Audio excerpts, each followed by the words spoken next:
Lionel মেসির কলকাতা সফর বিশ্ব দরবারে শহরের ইভেন্ট আয়োজনে বাঙালির অযোগ্যতাকে প্রমাণ করে দিল। যুব ভারতী ক্রীড়াঙ্গনে বিশ্বজয়ী তারকাকে ঘিরে যে বিশৃঙ্খলা ও চরম অব্যবস্থাপনা দেখা যায় তা আন্তর্জাতিক স্তরে বাঙালিদের ভাবমূর্তি ক্ষুণ্ণ করেছে। সাধারণ দর্শক থেকে শুরু করে ভিভিআইপি সকলেই শিকার ভোগান্তির। হাজার হাজার টাকা খরচ করে টিকিট কেটেও দর্শকরা মেসির এক ঝলকও দেখতে পাননি। অনেকে 12,000, 16,000, এমনকি 30,000 টাকা পর্যন্ত খরচ করেছেন মেসিকে এক ঝলক দেখবেন বলে।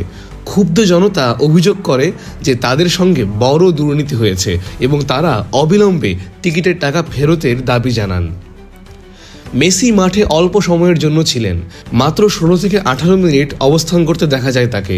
এইটুকু সময়েও তাকে ঘিরে রাখেন কিছু রাজনৈতিক নেতা, মন্ত্রী, ক্লাবকর্তা ও নিরাপত্তারক্ষীরা। মেসি এমনি ছোটোখাটো গড়নের মানুষ, তাই সাধারণ দর্শকরা গ্যালারি থেকে তাকে দেখতে সম্পূর্ণ ব্যর্থ হন। ভিআইপিদের সেলফি তোলার বা অটোগ্রাফ নেবার সুযোগ পাওয়ায় জনগণের ক্ষোভ আরও বাড়ে। মেসি মাঠ ছাড়ার পর ক্ষোভে ফেটে পড়ে জনতা। স্টেডিয়ামের চেয়ার ভাঙা হয়, মাঠে বোতল ছোড়া হয় এবং পুলিশের ব্যারিকেড ভেঙে হাজার হাজার দর্শক মাঠে ঢুকে পড়ে। পরিস্থিতি এমন দাঁড়ায় যে কেউ কেউ মাঠের ঘাস এবং ফুলের টব লুট করে নিয়ে যায়। চরম বিশৃঙ্খল পরিস্থিতির কারণে রাজ্যের মুখ্যমন্ত্রীকে মাঝপথ থেকে ফিরে যেতে হয়।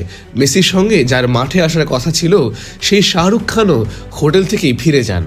এই যুব ভারতী কেলেঙ্কারি প্রমাণ করে দিয়েছে এত বড় আন্তর্জাতিক অনুষ্ঠান আয়োজনের জন্য বাঙালিরা আদৌ প্রস্তুত নয়। যদি সত্যি টাকার প্রয়োজন ছিল তাহলে তারা কোনো স্পন্সরশিপের ব্যবস্থাই করতে পারতেন। তার জন্য সাধারণ মানুষের টাকা কেন খসালেন আয়োজকেরা?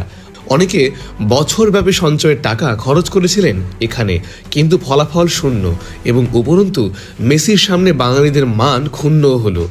ঘটনার পর মুখ্যমন্ত্রী দর্শকদের কাছে এবং মেসির কাছে ক্ষমা চেয়ে একটি তদন্ত কমিটি গঠন করেছেন। পরবর্তীতে মেসির সফরের মূল উদ্যোক্তা শতদ্রু দত্তকে বিমানবন্দর থেকে গ্রেফতারও করা হয়।